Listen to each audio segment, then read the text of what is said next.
하나님 앞에서 계산기를 내려놓으신 정도출 목사님의 이야기 들려드릴게요. 1980년 강남 대치동 은마아파트 근처에 장안상가 3층을 얻어 교회를 개척했다. 그때 하나님은 세례교인이 100명이 되면 선교사 1명을 파송하라고 명령하셨다. 3년 만에 교인이 200명으로 늘어나 84년 나는 재직 70명을 앞에 두고 심중에 있던 한마디를 꺼냈다. 여러분, 우리 선교사 한 분을 파송합시다. 이 말이 끝나자 분위기가 차갑게 식으면서 다들 못 들을 말을 들은 것처럼 멀뚱히 나를 쳐다보는 게 아닌가. 교인이 200명으로 늘자 상가 건물 3층이 비좁아서 이제 교회 건축을 해야 되지 않겠냐는 얘기도 나오고 있었다. 그런 상황에서 선교사를 파송하자는 것은 한마디로 상황 파악이 안 된, 말도 안 되는 말이었다. 하지만 하나님의 명령을 거역할 수는 없어서 용기를 내어 다시 한번 강하게 말했다. 이 교회를 세울 때 분명히 하나님께서 세례교인 100명이 되면 선교사 1명을 파송하라고 하셨어요. 그러니 그 명령에 따라야 합니다. 하나님이 하라고 하신 일을 우리가 안 하다가 어떻게 되려고 그래요? 그러자 재직 중 한 사람이 일어나서 말했다. 목사님, 그건 목사님께서 하나님의 말씀을 잘못 해석하신 것 같습니다. 아마 하나님께서는 알곡 성도가 100명이 되면 그때 선교사를 파송하라는 말씀이었을 겁니다. 상가에 있으면서 다른 나라에 선교사를 보낸다고 하면 다들 웃습니다. 알곡 교인 100명이 되려면 쭉정이까지 400명은 돼야 하지 않겠습니까? 마태복음 13장에도 있잖아요. 똑같이 씨를 뿌려도 길가에 떨어지는 것, 밭이나 가시덤불에 떨어지는 것, 좋은 밭에 떨어지는 게 있잖아요. 그러니까 좋은 밭에 떨어진 알곡 교인이 100명이 되려면 길가나 돌짝밭, 가시덤불에 떨어지는 교인까지 다 합쳐서 전체 교인이 400명은 돼야 합니다. 지금 교회가 성장하는 속도로 봐선 금세 400명이 될 겁니다. 그때 우리 교회 건물을 먼저 싹 지어놓고 선교사를 보냅시다. 그 말에 재직들이 일제히 박수를 치며 동의했다. 나 역시 그 말에 혹했다. 가만히 들어보니 맞는 말 같았다. 하나님의 명령에 순종하지 않겠다는 게 아니라 지혜롭게 처리하겠다는 건데 하나님도 이해해 주실 것 같았다. 그럼 그렇게 합시다. 동의하고 재직회를 마쳤다. 그런데 시간이 지날수록 마음이 불편했다. 내가 그때 그 문제를 놓고 하나님 앞에 기도했더라면 하나님은 분명히 나를 도우셨을 거다. 하지만 그때 나는 하나님께 내 고민을 털어놓지 않았다. 그보다는 선교사 파송을 미룰 수밖에 없는 현실적 상황을 변명처럼 늘어놓기 바빴다. 그렇게 갈등과 고민 속에서 일주일을 보내고 주일을 맞았다. 그리고 그날 아침 나는 쓰러졌다. 멀쩡하게 아침 잘 먹고 교회 갈 준비까지 다 마친 후에 잠깐 화장실에 들렀다 나오는데 발밑에서부터 온몸이 찌릿하더니 무시무시한 전기가 오른쪽 다리에서부터 대각선으로 몸을 관통하면서 지나갔다. 그러면서 바닥에 쓰러졌는데 손가락 하나 움직일 힘이 없었다. 몸은 풀어놓은 반죽처럼 바닥에 척 붙어버렸고 비명을 지르려 해도 혀가 굳어 말이 나오지 않았다. 몸의 반쪽이 완전히 마비되었고 나머지도 힘이 빠져 전혀 꼼짝을 할 수가 없었다. 1시간이 지나도 몸은 회복되지 않았다. 결국 예배 시간이 되어도 교회에 갈 수 없었다. 아내는 빨리 병원에 가야 한다고 설득했지만 나는 막연하게나마 이건 병원 가서 해결될 일이 아니라는 생각이 들었다. 분명히 하나님이 치신 건데 병원에 간들 무슨 소용이 있으랴. 아내의 눈물을 보자 나는 하나님께 화가 났다. 하나님, 왜 이러십니까? 목회자가 주일에 예배 인도하러 교회에 가려고 하는데 반신불수가 되면 누가 좋게 여기겠습니까? 이것이 과연 주님의 영광을 나타내는 일입니까? 마음속으로 하늘을 향해 종주먹을 들이댔다. 하지만 하나님은 아무 응답도 없으셨다. 아무리 묻고 또 물어도 묵묵부답인 하나님께 몸부림치며 일주일을 지내는 동안 가족과 교회, 하나님으로부터 단절된 그 고독 속에서 내 삶을 하나하나 되돌아보기 시작했다. 하나님은 참새 한 마리도 허락 없이는 떨어지지 않게 하시는데 주일날 아침 목회자를 이렇게 쓰러뜨려 반신불수가 되게 하신 데는 분명히 이유가 있을 것이다. 분노가 가라앉고 원망이 사라지고 난 뒤 나는 겸손하게 하나님께 이 일을 행하신 뜻을 물었다. 하나님, 이 일을 통해 깨닫게 하실 하나님의 뜻은 무엇입니까? 그때서야 하나님의 음성이 들렸다. 야, 목회는 네가 하는 거냐 내가 하는 거냐? 그거야 하나님이 하시는 거죠. 하나님이 맡기셔서 제가 하는 거니까요. 그래, 그런데 왜 너는 내가 하라는 대로 안 했어? 제가 안 한 게 뭐가 있습니까? 교회 개척하고 3년 동안 부흥회를 다니면서도 교회를 열심히 돌봤는데요. 왜 내가 선교사 파송하라고 하는데 안 했어? 세례교인 100명이 되면 해외에 선교사를 보내라고 분명히 말했잖아. 왜 안 했어?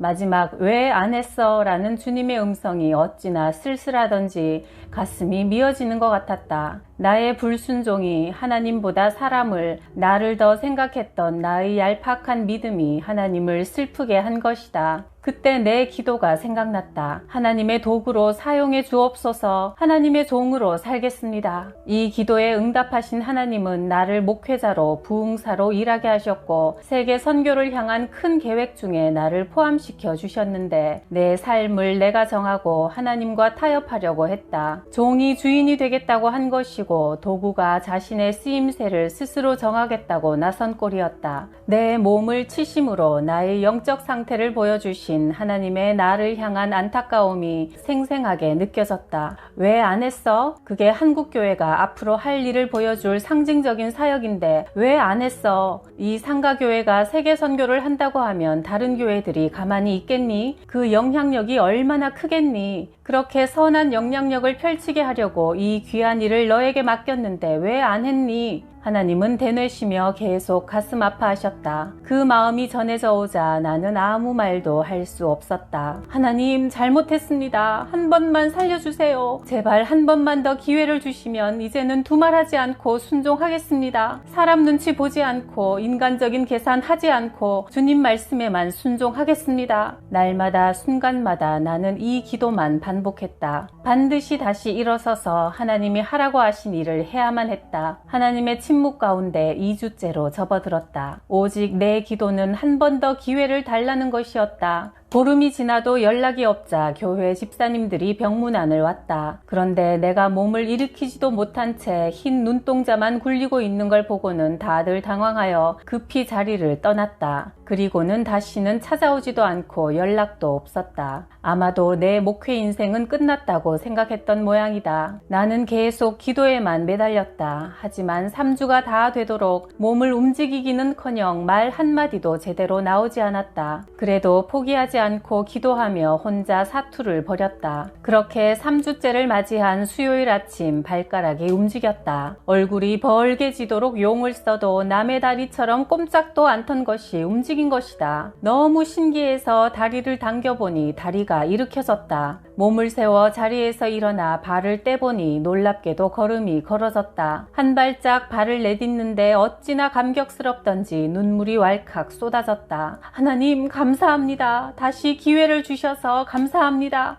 30년 넘게 아무렇지도 않게 일어나서 걷고 몸을 움직여 살아왔는데 그것이 하나님의 은혜라는 것을 그때서야 깨달았다. 하나님께서 허락하지 않으시면 한 발자국도 뗄 수 없는 연약한 존재인데 그 우리 인생의 절대 주인이신 하나님께 순종치 않았으니 얼마나 큰 죄를 저질렀던가. 앞으로 내 인생은 온전히 하나님께만 맡기겠다고 다시 한번 기도하며 나는 침상을 털고 일어났다. 가장 놀란 것은 가족들이었다. 아무런 예고 없이 갑자기 내가 방문을 열고 나오자 처음엔 다들 혼비백산했다. 병원 문턱에도 안 가고 약 한 봉지 안 먹었는데 온전히 고침받은 나를 보며 가족들도 나처럼 감격하고 하나님께 감사했다. 우리 교회는 즉시 선교 헌금을 모으는 한편 기독 공보에 선교사 공모를 했다. 파송 지역은 동남아권으로 정하고 선교사 소명이 있는 분을 지원받았다. 그때 만난 분이 최강수, 이현숙 선교사 부부다. 선교사에게 일단 집과 자동차는 필수다. 우리나라와 달리 동남아권은 대중교통이 발달하지 않았기 때문에 오지 등으로 선교를 가기 위해서는 반드시 차가 있어야 했다. 그리고 주로 가난한 이들에게 복음을 전해야 하기 때문에 그들의 배고픔을 덜어줄 수 있는 능력도 어느 정도 갖춰야 했다. 그런 점을 고려해서 정착기금을 2천만 원으로 정했다. 그리고 생활비는 매달 매달 200만 원을 보내기로 했다. 당시 4급 공무원인 외교관 월급이 200만 원이었다. 나는 우리나라를 대표해서 해외에 나가 있는 외교관처럼 선교사도 먹고 사는 것뿐만 아니라 현지 사람들의 문제를 해결할 수 있는 능력이 있어야 한다고 생각했다. 물론 선교를 돈으로 하는 것은 아니다. 하지만 빵이 필요한 이들에게 빵을 주고 약이 필요한 자들에게 약을 주면서 말씀을 전할 때 더 잘 받아들여지는 것은 사실이다. 그래서 나는 선교사는 그 나라 외교관 정도의 삶은 유지해야 한다고 생각한 것이다. 이런 생각은 어린 시절 아버지께서 목사님께 헌신한 모습을 보고 배운 것이기도 하다. 장로님이셨던 아버지는 다른 교인들의 반대를 무릅쓰고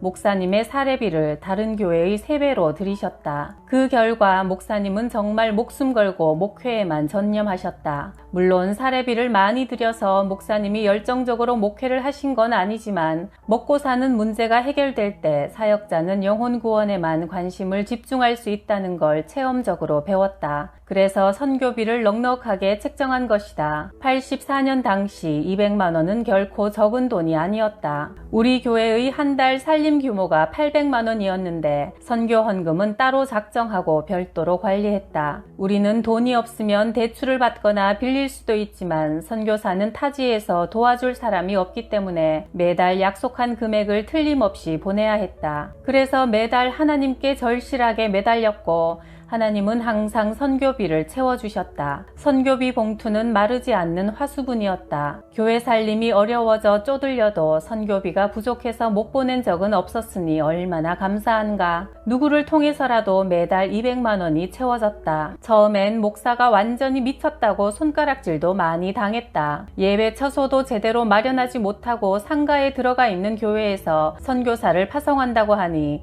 목사가 아무것도 몰라서 저런 잘못된 일을 추진한다고 비난했다. 그때 강남의 교회 중 교인 1000명이 넘는 곳이 있었지만 선교사를 파송한 곳은 하나도 없었다. 하지만 나는 주변 반응에 전혀 개의치 않았다. 분명히 하나님께서 우리가 선교하는 교회의 모델이 될 거라고 말씀하셨으니 언젠가는 긍정의 파장이 일 거라 생각했다. 그리고 얼마 안 가 다른 교회에서도 선교사를 파송하기 시작했다. 하나님의 말씀처럼 우리 교회가 세계 선교의 촉매제가 된 것이다. 80년대 말부터 강남을 비롯해서 한국 교회에서 세계 선교 사역이 불일 듯 일어났다.